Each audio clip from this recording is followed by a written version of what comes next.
Dimanche dernier, nous avons parlé de la nécessité de dominer, de contrôler notre langue, nos paroles.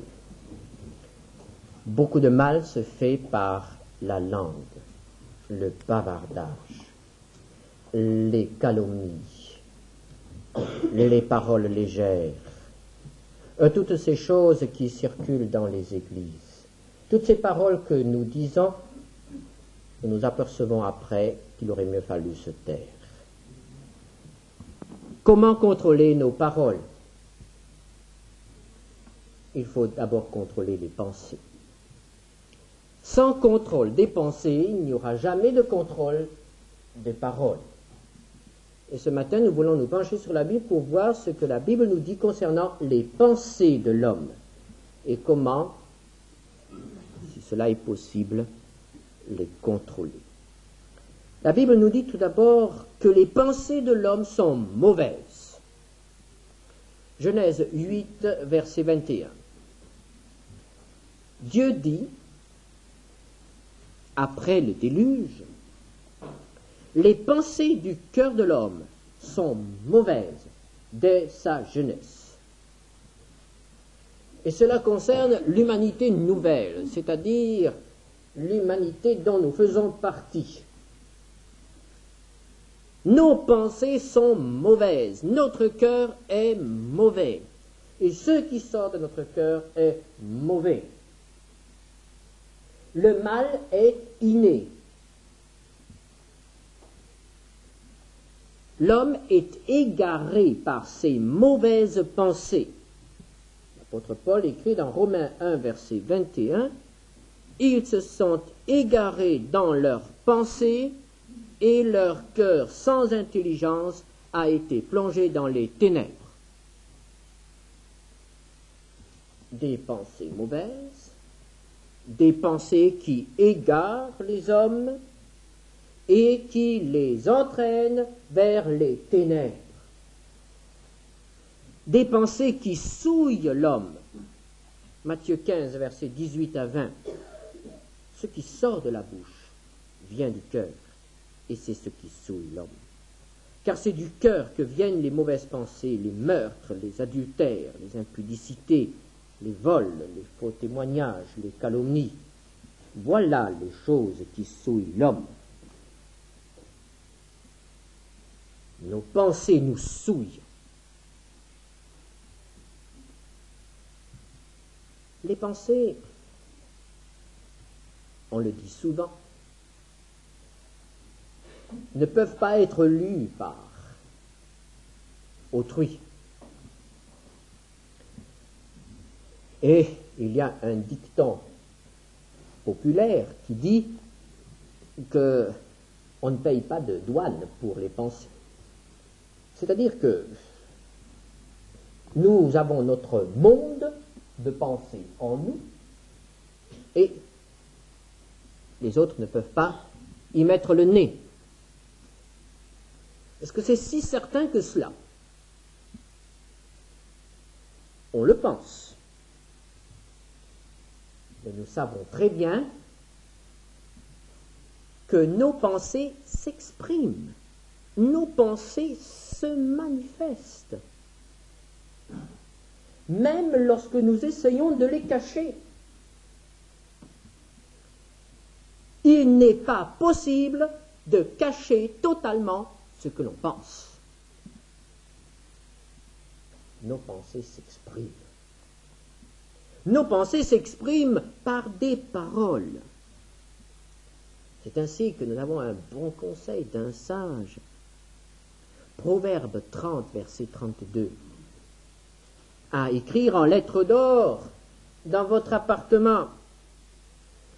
Si tu as de mauvaises pensées, mets la main sur la bouche.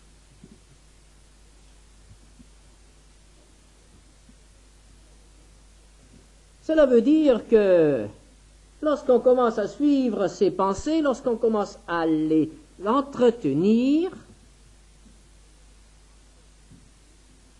le moment ne tardera pas où les pensées jailliront et s'exprimeront par des paroles.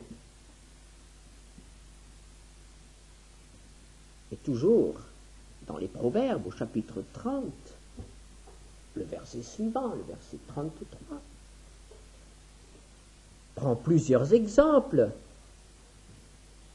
et emploie le mot pression. Et nous lisons, la pression de la colère produit des querelles. Et nous voyons que les pensées qui s'accumulent en nous et que nous ne pouvons pas assimiler, que nous ne pouvons pas guérir, si vous voulez, ces pensées nous mettent sous pression, provoquent une tension. Et il vient un moment où la digue est rompue, où la pression est trop forte, où il n'est plus possible de maintenir le flot de nos pensées, la pression de nos pensées, et ça sort. Et nous avons, dans les livres de la Bible, quelques exemples qui nous montrent que, effectivement, à un certain moment, les hommes n'ont pas pu contrôler leurs pensées. Ils ont été sous pression et c'est sorti. Psaume 39, verset 4. Le psalmiste voulait se taire, mais il avoue, mon cœur brûlait au-dedans de moi. Un feu intérieur me consumait et la parole est venue sur ma langue. La pression était trop forte. Il n'a pas pu garder le silence. La digue a craqué. Jérémie a fait la même expérience, mais alors dans un tout autre domaine. Là, c'était de bonnes pensées. C'était la parole de Dieu. La parole de Dieu qui était dans son cœur et qu'il voulait contenir. Il ne voulait plus parler au nom du Seigneur. Parce que chaque fois qu'il ouvrait la bouche et qu'il prononçait le nom du Seigneur, il se faisait maltraiter. Alors il a décidé de ne plus parler du Seigneur. Et voilà ce qu'il doit reconnaître. Jérémie 20, verset 9. Si je dis je ne ferai plus mention de lui, je ne parlerai plus en son nom, il y a dans mon cœur comme un feu dévorant qui est renfermé dans mes os. Je m'efforce de le contenir et je ne puis. Ça, c'est une bonne chose. Quand la parole du Seigneur sort, malgré nos efforts pour la contenir. Mais nous voyons que les pensées exercent une pression. Les pensées accumulées, les pensées stockées. Il arrive un moment où nous ne pouvons plus les contrôler, les retenir.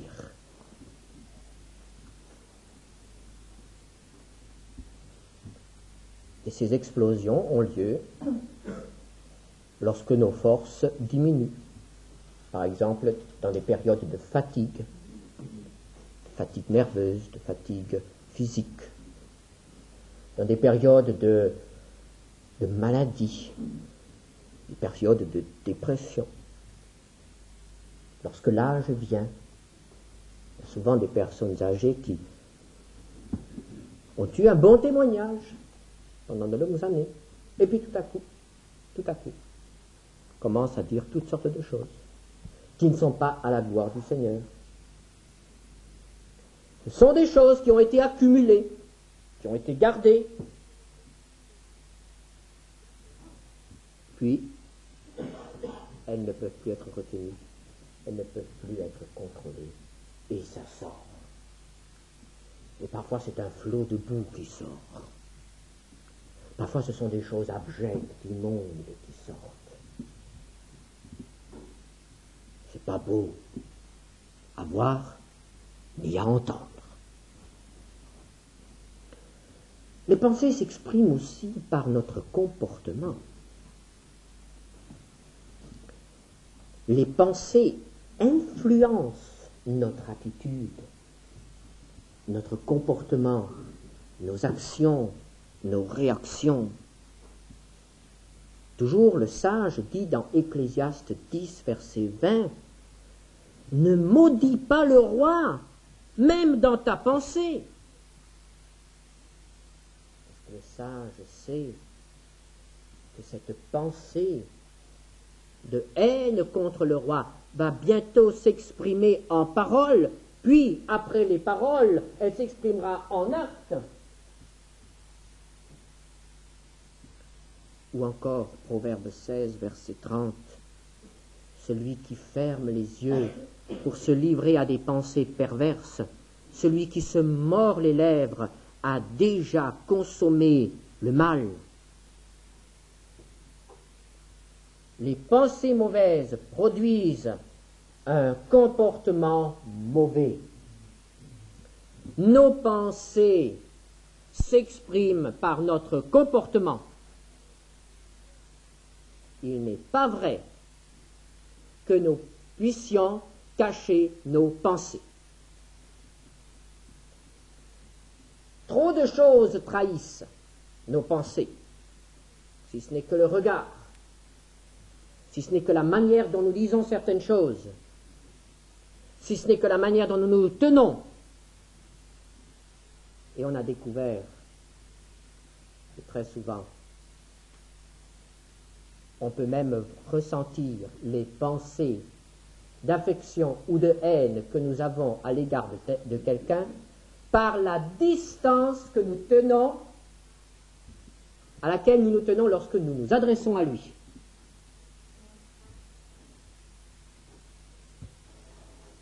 Des gens qui ne peuvent pas trop se voir ne s'approchent pas trop.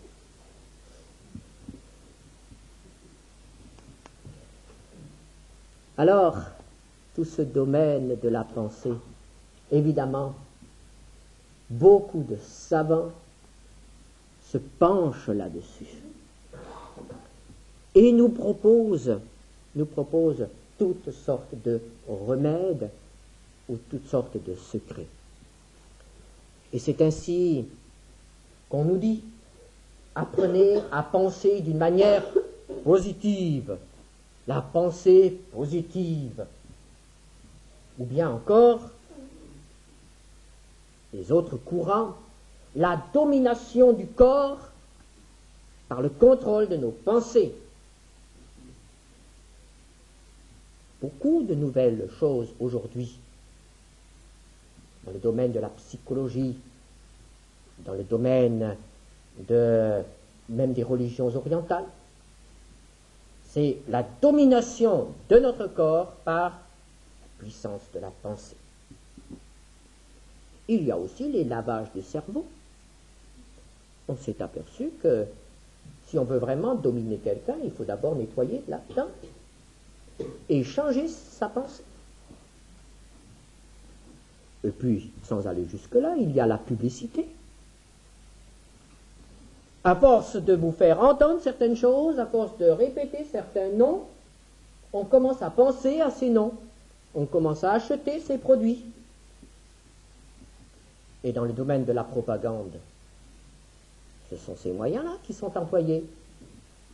À force de répéter toujours le même slogan, même les adversaires y croient.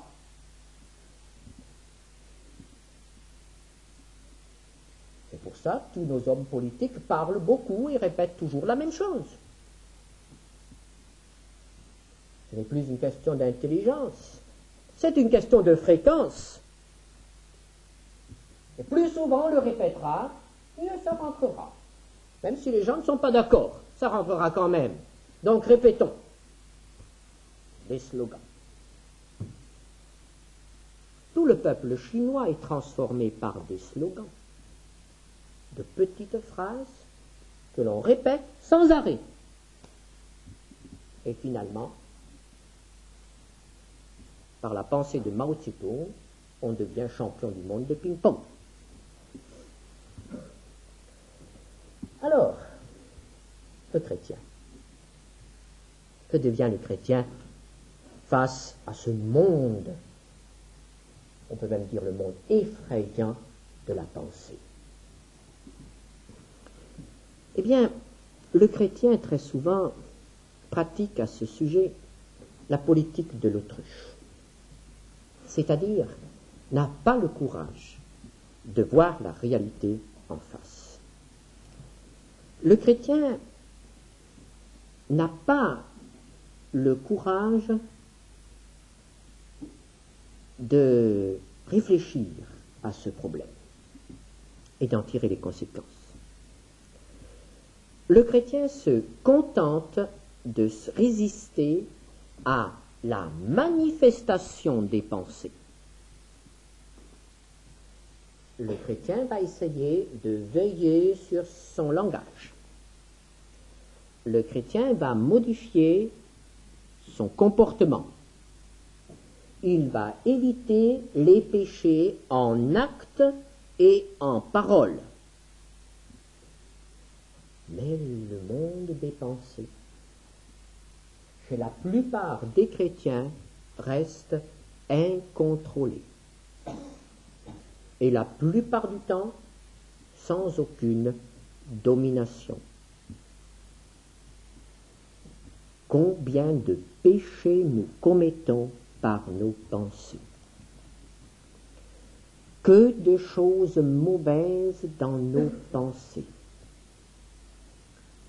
Frères et sœurs, s'il était possible, un instant, de lire dans nos pensées, je crois qu'il n'y en a pas un seul ici, et moi le premier, nous n'oserions plus nous regarder en face, nous serions par terre. Nous n'oserions même plus regarder en face les êtres que nous aimons le plus et avec lesquels nous essayons d'être le plus honnête, le plus ouvert possible. Le monde de nos pensées. Alors, nous ne le regardons pas. Nous nous en détournons. Et cela provoque une tension contenue. Cela provoque une tension qui devient parfois intolérable. Car il y a quand même un sentiment de culpabilité. Car nous reconnaissons quand même qu'il y a des choses qui ne vont pas au-dedans de nous et que cela n'est pas normal qu'il en soit ainsi. Alors extérieurement, nous avons un comportement chrétien et intérieurement, intérieurement, c'est le péché de nos pensées. Et j'emploie ce mot péché parce que la pensée mauvaise est un péché. Matthieu 5, versets 27 à 28, Jésus dit: Vous avez appris qu'il a été dit, tu ne commettras point d'adultère. Mais moi je vous dis que quiconque regarde une femme pour la convoiter a déjà commis un adultère avec elle dans son cœur.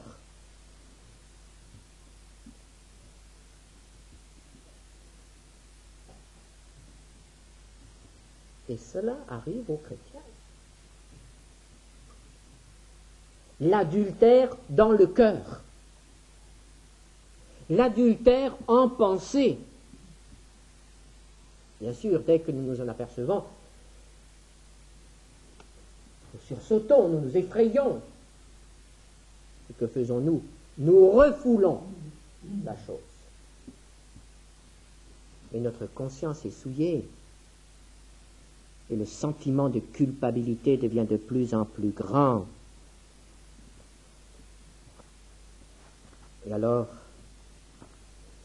nous ressemblons à ces hommes qui, au temps de Jésus, avaient réussi à dominer à ce point leur comportement qu'ils passaient pour des êtres religieux, pieux, les pharisiens. Voici ce que Jésus dit des pharisiens. Matthieu 23, versets 25 à 28. Malheur à vous, scribes et pharisiens hypocrites, parce que vous nettoyez le dehors de la coupe et du plat, et qu'au-dedans, Ils sont pleins de rapine et d'intempérance. Pharisiens aveugles, nettoie premièrement l'intérieur de la coupe et du plat, afin que l'extérieur aussi devienne net. Malheur à vous, scribes et pharisiens hypocrites, parce que vous ressemblez à des sépulcres blanchis, qui paraissent beaux au dehors, et qui, au dedans, sont pleins d'ossements de mort et de toute espèce d'impureté. Vous, de même, au dehors, vous paraissez juste aux hommes, mais au dedans, vous êtes pleins d'hypocrisie et d'iniquité. Beau au dehors, brillant au dehors, pieux, et au dedans,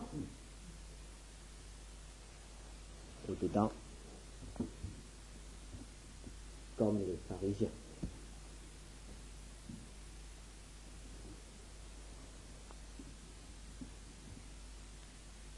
Le monde des pensées constitue chez le chrétien le camp retranché du péché.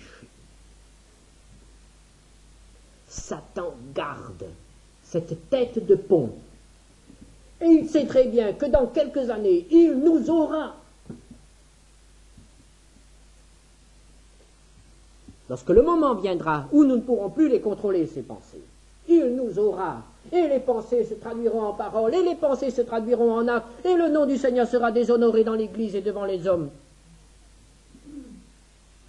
C'est pourquoi il nous laisse tranquilles dans les autres domaines, si seulement il nous tient dans certains domaines de la pensée. Et il a le temps. Il attend. C'est le ver dans le fruit.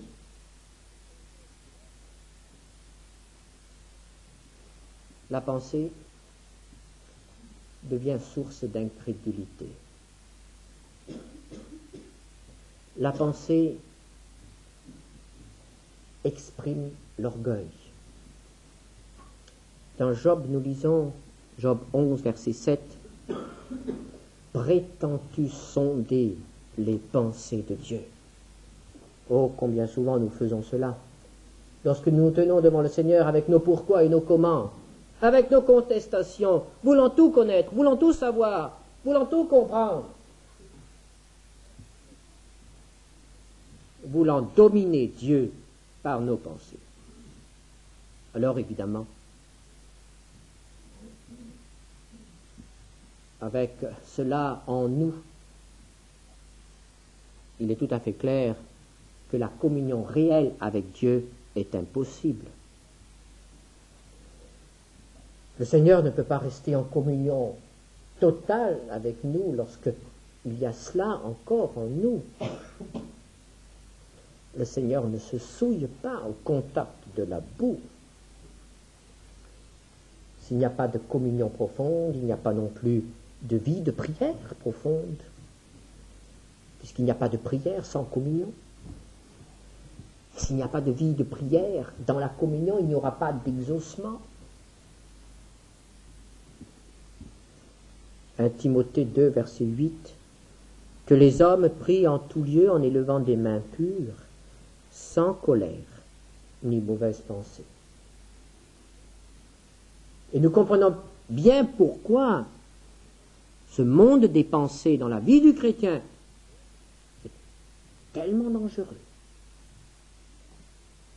Si on ferme les yeux simplement et qu'on l'ignore. Et alors, est-ce que nous allons désespérer? Est-ce que la victoire est impossible? Non. La Bible nous dit Jésus sauve parfaitement. Et il n'y a pas de salut parfait s'il n'y a pas de purification parfaite. Alors, comment dominer le monde de la pensée? Eh bien, il faut tout d'abord reconnaître ce qui est vrai. Ne pas tricher, ni avec Dieu, ni avec nous, ni avec les autres. Reconnaître ce qui est vrai. Et l'apôtre Paul écrit dans Romains 7, verset 8, « Ce qui est bon, je le sais, n'habite pas en moi. » Il faut le dire une fois cela. Bon, d'accord, je sais, il y a la boue en moi. D'accord, je le reconnais. Et je cesse de porter un masque. Seigneur, je reconnais qu'il y a la boue en moi. Mais il ne faut pas en rester là. Il faut accepter la présence du Seigneur. Et nous lisons dans 1 Chronique 28, verset 9, « L'Éternel sonde tous les cœurs et pénètre tous les desseins et toutes les pensées. » Il faut accepter de rester sur place, devant Dieu. Souvenez-vous de ce qui est arrivé le jour où on a amené une femme adultère à Jésus. Alors Jésus a dit que celui qui n'a jamais péché jette la première pierre. Alors quand vous lisez le texte, vous apercevez que tout à coup le cercle s'éclaircit. Ce sont les plus âgés qui s'en vont d'abord. C'est un signe de sagesse et d'honnêteté. Et puis finalement, ils sont tous partis. Il n'y en a qu'une seule qui est restée, la femme adultère. Elle n'avait plus rien à cacher. Elle est restée devant le Seigneur. Et c'est elle qui a été pardonnée. Les autres sont partis.